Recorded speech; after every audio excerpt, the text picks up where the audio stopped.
ನಮಸ್ತೆ ಎಲ್ಲರಿಗೂ welcome back to my YouTube channel. ಇವತ್ತಿನ ವಿಡಿಯೋದಲ್ಲಿ 19ನೇ ಕಂತಿನ ಗೃಹಲಕ್ಷ್ಮಿ ಹಣ ಯಾವಾಗ ಬರುತ್ತೆ ಅಂತ ತಿಳಿಸ್ಕೊಡ್ತೀನಿ. ಹಾಗೆ ನೀವೇನಾದರೂ ಈ ಕೆಲಸವನ್ನು ಕಡ್ಡಾಯವಾಗಿ ಮಾಡಿಲ್ಲ ಅಂದರೆ ನಿಮ್ಮ ಒಂದು ರೇಷನ್ ಕಾರ್ಡ್ ಕೂಡ ಕ್ಯಾನ್ಸಲ್ ಆಗುತ್ತೆ, ಹಾಗೆ ಗೃಹಲಕ್ಷ್ಮಿ ಹಣ ಕೂಡ ಬರೋದಿಲ್ಲ ಅಂತ ಇಲ್ಲಿ ಸಾಕಷ್ಟು ವಿಡಿಯೋಗಳು ವೈರಲ್ ಆಗ್ತಿದೆ ಸೋಷಿಯಲ್ ಮೀಡಿಯಾದಲ್ಲಿ.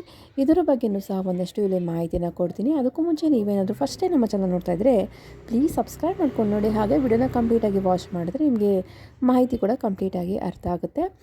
ನಿಮಗೆಲ್ಲ ಗೊತ್ತಿರೋ ಹಾಗೆ ಗೃಹಲಕ್ಷ್ಮಿ 19ನೇ ಕಂತಿನ ಹಣವನ್ನು ಲಕ್ಷ್ಮೀ ಹೆಬ್ಬಾಳ್ಕರ್ ಅವರೇ ಕಳೆದ ವಾರ ಇನ್ನೊಂದು 4-5 ದಿವಸಗಳಲ್ಲಿ ನಾವು ಬಿಡುಗಡೆ ಮಾಡ್ತೀವಿ, ಎಲ್ಲರ ಒಂದು ಖಾತೆಗಳಿಗೆ ಬಿಡುಗಡೆ ಆಗುತ್ತೆ ಅಂತ ಒಂದು ಮಾಹಿತಿನ ಕೊಟ್ಟಿದ್ದರು. ಸಾಕಷ್ಟು ಜನ ಕೇಳ್ತಾಯಿದ್ರು, ಯಾವಾಗ ಬಿಡುಗಡೆ ಆಗುತ್ತೆ ತಿಳಿಸ್ಕೊಡಿ, ಯಾವಾಗ ಬಿಡುಗಡೆ ಆಗುತ್ತೆ ಅಂತ ತಿಳಿಸ್ಕೊಡಿ ಅಂತಾಯಿದ್ರು.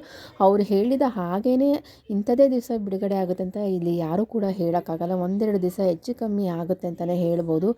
ಆದರೆ ನಮಗೆ ಸಿಕ್ಕಂಥ ಒಂದು ಮಾಹಿತಿಗಳ ಪ್ರಕಾರ ನಿಮಗೆ ಈ ವಾರ ಅಂದರೆ ಏಪ್ರಿಲ್ 10ರ ನಂತರ ನಿಮಗೆ ಈ ಒಂದು 19ನೇ ಕಂತಿನ ಹಣ ಬಿಡುಗಡೆ ಆಗೋದಕ್ಕೆ ಶುರುವಾಗುತ್ತೆ ಅನ್ನೋ ಒಂದಷ್ಟು ನಮಗೆ ಮಾಹಿತಿ ಸಿಕ್ಕಿದೆ.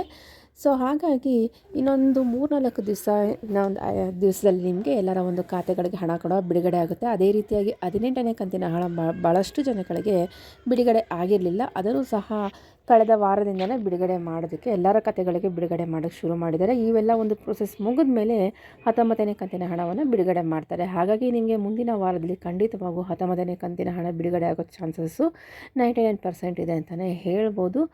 ಸೊ ಇದು ಗೃಹಲಕ್ಷ್ಮಿ ಸಂಬಂಧಪಟ್ಟಂಥ ಮಾಹಿತಿ ಆಗಿದೆ. ಹಾಗೆ ಭಾಳಷ್ಟು ಒಂದು ಸೋಷಿಯಲ್ ಮೀಡಿಯಾದಲ್ಲಿ ಒಂದಷ್ಟು ವೀಡಿಯೋಗಳು ವೈರಲ್ ಆಗ್ತಾಯಿತ್ತು. ಏನಪ್ಪ ಅಂದರೆ ನೀವು ಈ ಕೆಲಸ ಮಾಡಿಲ್ಲ ಅಂದರೆ ನಿಮ್ಮ ರೇಷನ್ ಕಾರ್ಡು ಕ್ಯಾನ್ಸಲ್ ಆಗುತ್ತೆ, ಹಾಗೆ ನಿಮಗೆ ಗೃಹಲಕ್ಷ್ಮಿ ಯೋಜನೆ ಹಣನೂ ಕೂಡ ಬರಲ್ಲ ಅಂತ ಒಂದಷ್ಟು ಮಾಹಿತಿಗಳು ಬರ್ತಾಯಿತ್ತು.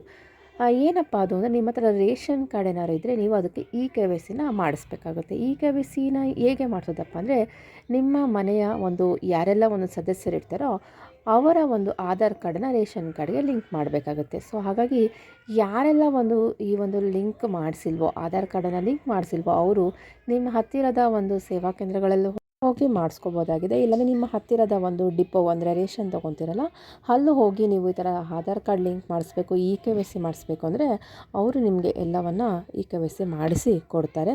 ಅದರಿಂದಾಗಿ ನಿಮ್ಮ ಒಂದು ರೇಷನ್ ಕಾರ್ಡು ಕ್ಯಾನ್ಸಲ್ ಆಗೋದು ಅಂದರೆ ರದ್ದಾಗೋದನ್ನು ನೀವು ಸ್ಟಾಪ್ ಮಾಡ್ಬೋದು. ಮತ್ತು ಈ ರೀತಿಯ ನಾನು KYC ಮಾಡಿಲ್ಲ ಅಂದರೆ ರೇಷನ್ ಕಾರ್ಡ್ ಕ್ಯಾನ್ಸಲ್ ಆದರೆ ನಿಮಗೆ ಗೃಹಲಕ್ಷ್ಮಿ ಹಣ ಕೂಡ ನಿಮಗೆ ಬರೋದಿಲ್ಲ. ಹಾಗಾಗಿ ಯಾರೆಲ್ಲ ಈ ಒಂದು KYC ಮಾಡಿಸಿಲ್ವೋ ದಯವಿಟ್ಟು ಹೋಗಿ ನೀವು ಮಾಡಿಸ್ಬೇಕಾಗತ್ತೆ. ಸೊ ಎಲ್ಲರೂ ಮಾಡಿಸ್ಬೇಕಂತ ಕೇಳಿದರೆ ಖಂಡಿತವಾಗ್ಲೂ ಇಲ್ಲ. ನಿಮಗೆ ಈಗ ಆಲ್ರೆಡಿ ನಿಮಗೆ ಈ ಒಂದು ಗೃಹಲಕ್ಷ್ಮಿ ಹಣ ಬರ್ತಾ ಇದೆ, ಅನ್ನಭಾಗ್ಯ ಯೋಜನೆ ಹಣನೂ ಬರ್ತಾ ಇದೆ, ಈ ರೀತಿ ಯಾವುದೋ ಸಮಸ್ಯೆ ಇಲ್ಲ ಅಂದರೆ ನೀವೇನೇ ಮಾಡಿಸೋ ಅವಶ್ಯಕತೆ ಇಲ್ಲ. ಯಾರಿಗೆಲ್ಲ ಈ ಒಂದು ಹಣ ಬರ್ತಾ ಇಲ್ಲ ತಿಂಗಳು ಕರೆಕ್ಟಾಗಿ ಏನು ಕಾರಣಕ್ಕಾಗಿ ಬರ್ತಾ ಇಲ್ಲ ಅಂತ ತಿಳ್ಕೊಂಡು ಹೋಗಿ ನೀವು ಇದನ್ನು KYCನ ಮಾಡಿಸ್ಬೇಕಾಗತ್ತೆ. ಸೊ ಇದಕ್ಕೆ ರೇಷನ್ ಕಾರ್ಡ್ಗೆ ಸಂಬಂಧಪಟ್ಟಂಥ ಇದೊಂದು ಲೇಟೆಸ್ಟು ಮಾಹಿತಿಯಾಗಿದೆ. ಸೊ ಗೃಹಲಕ್ಷ್ಮಿ ಹಾಗೂ ರೇಷನ್ ಕಾರ್ಡ್ಗೆ ಸಂಬಂಧಪಟ್ಟಂಥ ನಿಮಗೆ ಮಾಹಿತಿ ಇವಾಗ ಅರ್ಥ ಆಗಿದೆ ಅನ್ಕೋತೀನಿ. ಈ ವಿಡಿಯೋ ನಿಮಗೆ ಇಷ್ಟ ಆಗಿದ್ದರೆ ಲೈಕ್ ಮಾಡಿ ಹಾಗೂ ಎಲ್ಲರಿಗೂ ಶೇರ್ ಮಾಡಿ. ಇದೇ ರೀತಿಯಾದಂಥ ನಿಮಗೆ ಡೈಲಿ ಅಪ್ಡೇಟ್ ಸಿಗಬೇಕಂದ್ರೆ ನಮ್ಮ ಚಾನಲ್ನ ಪ್ಲೀಸ್ ಸಬ್ಸ್ಕ್ರೈಬ್ ಮಾಡ್ಕೊಳ್ಳಿ. ಮತ್ತೆ ಸಿಗೋಣ ಮುಂದಿನ ವಿಡಿಯೋದಲ್ಲಿ. ವಿಡಿಯೋ ನೋಡೋದಕ್ಕಾಗಿ ಧನ್ಯವಾದಗಳು.